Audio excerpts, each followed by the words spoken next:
अस्सलाम वालेकुम viewers, this is Anmol Nasir Qureshi. Welcome to English with Anmol. उम्मीद करती हूँ आप तमाम लोग खैरियत से होंगे। हम लोगों ने अपने प्रीवियस लेक्चर में डिस्कस किया था कि फोनेटिशियंस कौन होते हैं और कुछ इंपॉर्टेंट फोनेटिशियंस को डिस्कस किया, उनकी कंट्रीब्यूशंस को देखा। आज के लेसन में हम लोग एरियाज़ ऑफ फोनेटिक्स के बारे में बात करने जा रहे हैं, जिसके अंदर हम लोग मेन एरियाज़ को भी पढ़ेंगे और इसके अलावा कई और रिलेटेड एरियाज़ हैं उनको भी स्टडी करेंगे। So let's start. Areas of phonetics. जैसे कि हम सबको पता है कि फोनेटिक्स एक multi disciplinary field of study है, जिसका मतलब ये है कि फोनेटिक्स जो है उसके साथ कई तरह के डिसिप्लिन्स इन्वॉल्व हैं। इसके अंदर हम लोग different aspects of speech sounds को स्टडी करते हैं, उनकी प्रॉपर्टीज़ को देखते हैं। हर डिसिप्लिन में स्पीच साउंड्स की प्रॉपर्टीज़, उसके एस्पेक्ट्स वेरी करते हैं। Firstly, we will discuss the main areas of phonetics. We have three main areas of phonetics. Number one, articulatory phonetics. Number two, acoustic phonetics. Number three, auditory phonetics. इनको हम अपने पिछले lectures में भी discuss कर चुके हैं, लेकिन इसको एक बार फिर से देखते हैं। Okay, so firstly we have articulatory phonetics. अगर हम इसके वर्ड से, इसके नाम से देखें तो हमें पता लग रहा है आर्टिकुलेटरी का क्या मतलब होता है। आर्टिकुलेशन, प्रोडक्शन, ठीक है। तो हम लोग इसके अंदर बेसिकली क्या कर रहे होते हैं, स्टडी करते हैं स्पीच साउंड्स की कि वो किस तरह से प्रोड्यूस हो रहे हैं, आर्टिकुलेट हो रहे हैं। इसके अंदर हम लोग ये देखते हैं कि speech sounds physically human vocal tract के थ्रू किस तरह से प्रोड्यूस होते हैं, जिसके अंदर फोनेटिशियंस जो है वो मूवमेंट्स और पोजीशंस देखते हैं स्पीच ऑर्गन्स की। अब हम लोग जब कोई भी साउंड प्रोड्यूस करते हैं तो उसके अंदर कोई ऑर्गन्स इन्वॉल्व होते हैं जिनको कहा जाता है स्पीच ऑर्गन्स। जैसे उसमें आ जाता है टंग, लिप्स, वोकल कॉर्ड्स। तो इन सब की स्टडी भी आर्टिकुलेटरी फोनेटिक्स के अंदर ही होती है। इसके अलावा आर्टिकुलेटरी फोनेटिक्स के अंदर हम लोग जेस्चर्स को भी देखते हैं कि आर्टिकुलेटरी जेस्चर्स जो हैं वो किस तरीके से डिफरेंट साउंड्स प्रोड्यूस कर रहे हैं, ठीक है, और ये किस तरह वेरी कर रहे हैं फ्रॉम लैंग्वेज टू लैंग्वेज। और second main area of phonetics is acoustic phonetics. Acoustic phonetics के अंदर हम लोग अकॉस्टिक प्रॉपर्टीज़ देखते हैं स्पीच साउंड्स की, कि स्पीच साउंड्स किस तरह से ट्रैवल करते हैं। ये हमें पता है कि स्पीच साउंड्स जो है वेव्स के थ्रू ट्रैवल करते हैं, ठीक है, साउंड वेव्स होती हैं। तो फोनेटिशियंस जो है इसके अंदर साउंड वेव्स को स्टडी करते हैं कि एक स्पीच के दौरान साउंड वेव्स किस तरह से जनरेट हो रही हैं और कैसे ट्रैवल कर रही हैं, उसके डिफरेंट कैरेक्टरिस्टिक्स को स्टडी करते हैं। जैसे हमारे पास पिच आ गई, इंटेंसिटी, फ्रीक्वेंसी, ड्यूरेशन, इन सारी चीज़ों को स्टडी किया जाता है अकॉस्टिक फोनेटिक्स के अंदर। और इसके अलावा ये भी देखा जाता है कि स्पीच साउंड्स किस तरह ट्रांसमिट हो रहे हैं अकॉस्टिक सिग्नल्स की सूरत में। इसमें डिफरेंट इंस्ट्रूमेंट्स भी यूज़ किए जाते हैं, जिस तरह स्पेक्ट्रोग्राफ्स, और इसके अलावा एक हमारे पास सॉफ्टवेयर्स होते हैं जिनको कहा जाता है अकॉस्टिक एनालिसिस इंस्ट्रूमेंट्स, और सॉफ्टवेयर्स होते हैं हमारे पास जिनसे हम लोग एनालाइज कर सकते हैं कि साउंड वेव्स किस तरह से जनरेट हो रही हैं, ठीक है, जब स्पीच एक हो रही है तो किस तरह से वेव्स ट्रैवल कर रही हैं।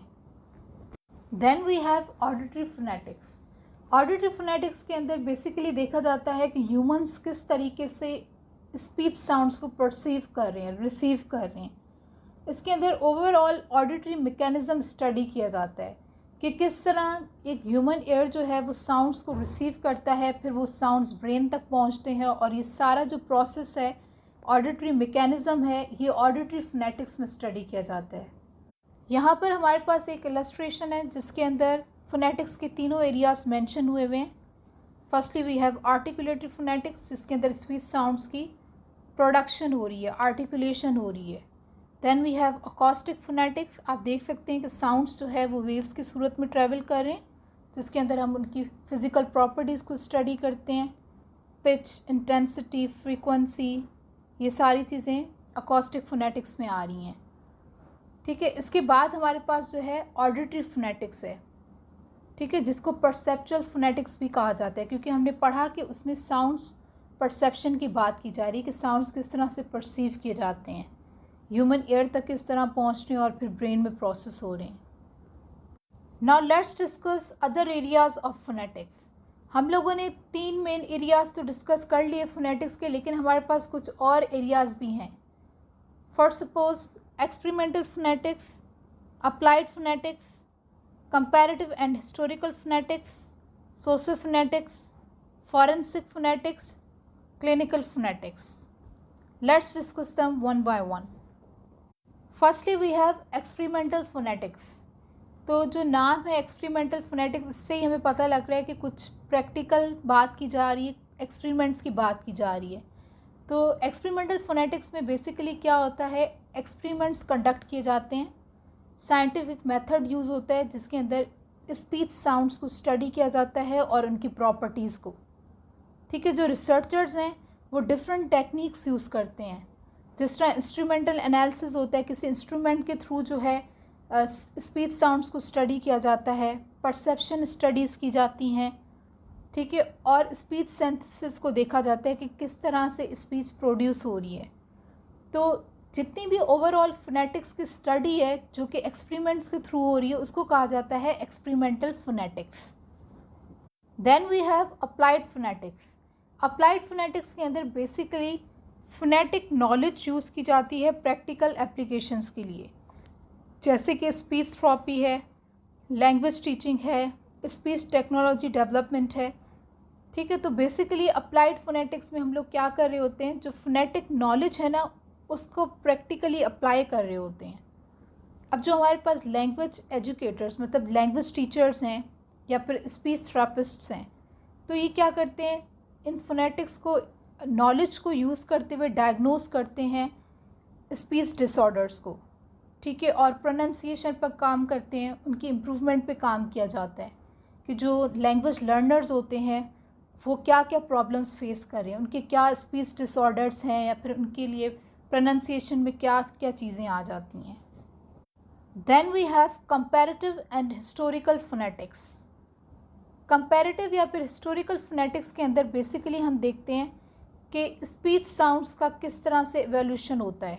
ठीक है, थ्रू आउट टाइम हम लोग देखते हैं कि स्पीच साउंड्स किस तरह से इवॉल्व हुए हैं, किस तरह से चेंज होते हुए आए हैं, तो हम उसकी जो है हिस्टोरिकल स्टडी कर रहे होते हैं। इसके अलावा हम लोग कंपैरेटिव एनालिसिस भी करते हैं कि डिफरेंट लैंग्वेजेस के बीच में फोनेटिक फीचर्स जो हैं उसमें क्या सिमिलरिटीज़ हैं, क्या डिससिमिलरिटीज़ हैं, तो ये सारी जो है कंपैरेटिव स्टडी की जाती है। तो बेसिकली जो हमारे पास कंपैरेटिव फोनेटिशियंस हैं या फिर हिस्टोरिकल फोनेटिशियंस हैं, उनका काम यही है कि वो देखते हैं कि साउंड किस तरह चेंज हो रहे हैं। ठीक है, किस तरह से वेरी कर रहे हैं थ्रू आउट टाइम, वो स्टडी कर रहे होते हैं कि साउंड्स किस तरह चेंज हो रहे हैं, और उसके अलावा डिफरेंट कल्चर्स में, डिफरेंट लैंग्वेजेस में किस तरह की वेरिएशंस आ रही हैं। Then we have sociophonetics. Sociophonetics के अंदर हम लोग बेसिकली रिलेशनशिप देखते हैं स्पीच साउंड्स और सोशल फैक्टर्स का। ठीक है, जिसके अंदर हमारे पास dialect variation, accent, social linguistic identities, ये सारी चीज़ें आ जाती हैं। इसके अंदर रिसर्चर्स एग्जामाइन करते हैं कि स्पीच साउंड्स जो है किस तरह सोशल फैक्टर्स से इन्फ्लुएंस होते हैं, जिस तरह जियोग्राफिकल फैक्टर्स होते हैं, एथनिसिटी है, सोशल क्लासेस हैं, तो किस तरीके से स्पीच साउंड्स वेरी कर रहे हैं या फिर इन्फ्लुएंस कर रहे हैं इन फैक्टर्स की वजह से। Then we have forensic phonetics. Forensic phonetics में बेसिकली फोनेटिक एनालिसिस किया जाता है फोरेंसिक इन्वेस्टिगेशंस का, जिसके अंदर वॉइस आइडेंटिफिकेशन आ जाती है, स्पीकर प्रोफाइलिंग आ जाती है। इसके अलावा ऑडियो एविडेंसेस को भी देखा जाता है, उनको स्टडी किया जाता है, उनका एनालिसिस किया जाता है किसी भी लीगल केस के लिए। ठीक है, ताकि आइडेंटिफिकेशन हो सके। Then we have clinical phonetics. Clinical phonetics के अंदर बेसिकली असेसमेंट की जाती है, ट्रीटमेंट किया जाता है स्पीच और लैंग्वेज डिसऑर्डर्स का। जो स्पीच लैंग्वेज पैथोलॉजिस्ट्स होते हैं और क्लिनिशियंस होते हैं, वो अपनी फोनेटिक नॉलेज को यूज़ करते हैं ताकि वो डायग्नोस कर सकें डिफरेंट स्पीच डिसऑर्डर्स को। इसके बाद वो जो है थेरेपीज़ प्रोवाइड करते हैं ताकि इंडिविजुअल्स अपनी स्पीच को सही कर सकें और प्रॉपर कम्युनिकेट कर सकें। एट लास्ट कंक्लूजन, अब हमारे पास फोनेटिक्स के जितने भी एरियाज़ हैं ना, वो कलेक्टिवली काफ़ी सारे उसके अंदर डिसिप्लिन्स इन्वॉल्व हैं। ठीक है, स्पीच साउंड्स को भी हम स्टडी कर रहे हैं, उनकी प्रोडक्शन, ट्रांसमिशन, रिसेप्शन, ये सारा प्रोसेस देख रहे हैं। फिर हम लैंग्वेज वेरिएशंस को देख रहे हैं, ठीक है, जिस तरह आप लोगों ने क्लिनिकल साइड देखी, उसकी फॉरेंसिक साइड देखी। फिर हम लोगों ने सोशल फैक्टर्स देखे कि किस तरह से इन्फ्लुएंस कर रहे हैं, स्पीच साउंड्स किस तरह वेरी कर रहे हैं। तो ये सारे जो है डिसिप्लिन्स फोनेटिक्स में आ जाते हैं। इसी वजह से हम लोग कहते हैं कि फोनेटिक्स जो है वो multi disciplinary field of study है। So this is all about the today's lesson. If you really learned something, like, comment, share and subscribe. Thank you.